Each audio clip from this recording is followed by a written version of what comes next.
Welcome to Facts TV News, where everything is true. Suspect held in murder of Ricky Trooper's daughter. The Bridgeport Police Department in Connecticut, in the United States, has announced it has captured the main suspect in the murder of music selector Ricky Trooper's daughter, Brianna Destiny McCoy. The 23-year-old mother was found unresponsive on April 6 around 11:20 a.m. inside her home in Bridgeport. An infant was found unharmed inside the home following the shooting.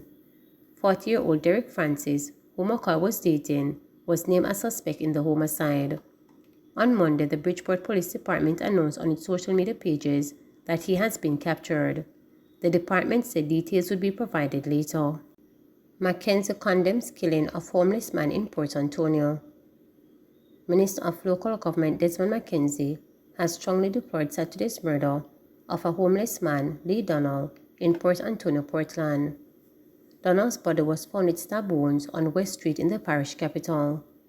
McKenzie noted that 2 of the 4 people killed in Portland so far this year were mentally ill. The body of Andre Weston, who was struggling with mental illness, was found at the Folly Oval about a month ago. McKenzie said while the authorities do not yet know why homeless persons are beginning to feature prominently as murder victims, they are determined that this cannot continue. While the police are carrying out the necessary investigations, the work continues to identify a suitable location at which to build a drop-in center for homeless persons in Portland, which will provide both care and security, McKenzie informed. Police Commissioner says Lotto scamming has caused nation's youth to gain access to illegal firearms. Commissioner of Police Major General Anthony Anderson says Lotto scamming activities has caused more of the nation's youth to gain access to illegal firearms. Major General Anderson was speaking during a regional security symposium in Trinidad and Tobago on April 17. He explained that with many young people engaging in lottery scamming activities, these persons have all the funds they need to buy illegal weapons. This, he noted, is a shift from previous years when only gang members had access to guns. The commissioner noted further that this shift has resulted in the heightening use of violence on Jamaica's streets. But what we have seen in recent times is a shift from guns that are highly controlled by criminal organizations and gangs to what you could call a democratization of gun ownership. And this has flowed from the illegal and illicit money that is derived from advance fee fraud, or lotto scamming as we call it in Jamaica, and that has provided significant money to young people to use in any way they choose. So all of a sudden, rather than gang leaders controlling firearms and criminal organizations determining how these firearms are used, we find that young persons who are involved in this trade are actually using their money to purchase firearms, and those firearms are playing out in their rivalries on the streets. St. Anne police call for more help from municipality to keep vending under control. The St. Anne police are calling for more assistance from the St. Anne Municipal Corporation to keep vending under control in various areas across the parish. According to officer in charge of criminal investigation for St. Anne, DSP Linton Bailey, vending, which was under control for a period, is now getting out of hand, especially in the Brownstown area, and is contributing to traffic problems. He said vending and other public order issues in St. Anne are being addressed by the police, but it would be good for the corporation to come in and give assistance to the law officers. DSP Bailey said the town centers such as Brownstown need to be free of traffic congestion and other obstructions. As the St. Anne police seek to maintain order, DSP Bailey said some communities in the parish are being barred from hosting events. This, he noted, is due to their non-compliance. We have established a team to treat with vending and other public order issues in the parish. We are also calling on the municipality to assist us in the area of vending so that the town centers can be free from obstructions. There are some communities that we have not permitted entertainment events. They are the Parrytown, Steertown, and Windsor area.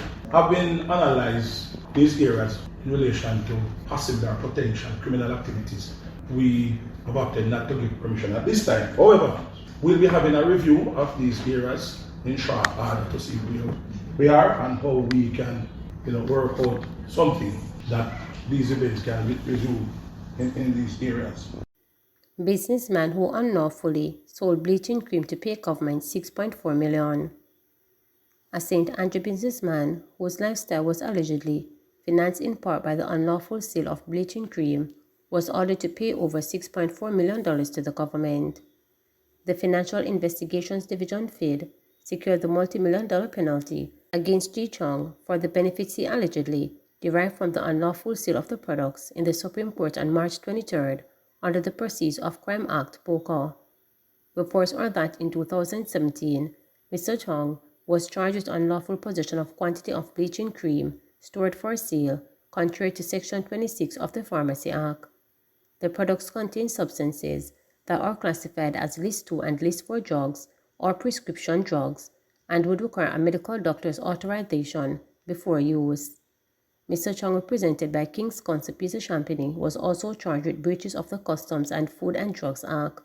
On October 5, 2018, he was convicted for breaches of the Pharmacy Act. However, a verdict of not guilty was returned on the charges related to the breaches of the Customs and Food and Drugs Act. The FID successfully made an application to the Supreme Court for Mr. Chong to be committed for consideration of the forfeiture PPO pursuant to Section 5 of the Proceeds of Crime Act. The FID presented evidence providing that Mr. Chong's lifestyle was in part financed by the unlawful sale of the products. He did not contest the charges and was cooperative throughout the trial. This, along with other factors, resulted in the order being granted last month. Principal Director of Investigations at the FID, Keith Darren, said the approval shows the strength of POCA. The genesis and passage of this case through the court should be a reminder to the public and business operators of the strength of POCA. If you benefit from breaking the law, the FID will utilize POCA to remove that benefit. Our law enforcement colleagues are becoming increasingly vigilant in looking beyond predicate offenses to identify where a benefit has been derived from the criminal activities for which persons have been charged or convicted. Continued collaboration across law enforcement and anti-corruption agencies will result in more cases such as these being prosecuted in the courts. We urge business owners, employees, and the public to increase their awareness of POCA while generally ensuring adherence to the laws which govern our conduct as citizens. Minister Floyd Green stresses need for citizens to practice defensive driving to prevent fatal crashes. Minister without portfolio in the Office of the Prime Minister, Floyd Green, is stressing the need for citizens to practice defensive driving to prevent fatal accidents on the nation's roads. This, as he said, crashes are preventable. Speaking at a defensive driving workshop on April 17, Mr. Green noted, with 488 people dying last year in road crashes and 122 people dying as of April 13, swift action must be taken. He said, learning how to drive defensively is among the many steps which can be taken to reduce and prevent crashes. He said the government will also be improving its breathalyzer system to tackle crashes. Mr. Green said the country's hospitals continue to be hugely impacted by accidents. What we are doing here today is critical because I stand here to say all of our crashes can be prevented. Every single one. We never needed to lose not even one life since the start of the year. But we have to change our behavior on the road. As a government, we're committed to reducing fatal crashes on the nation's road.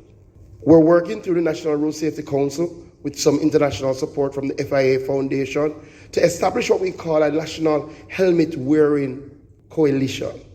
We're also going to be working with the United Nations Road Safety Fund to strengthen our support around our breathalyzer program, to give us more machines so that we can do more testing.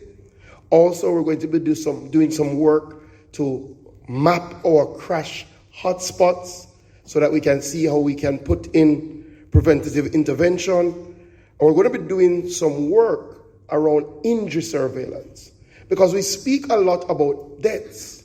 But if we were to really map the cost of injuries, especially to our hospital sector, from crashes, then we will recognize that not only is a crisis, it's an urgent priority that we have to address. Please remember to subscribe, like, share, and click the notification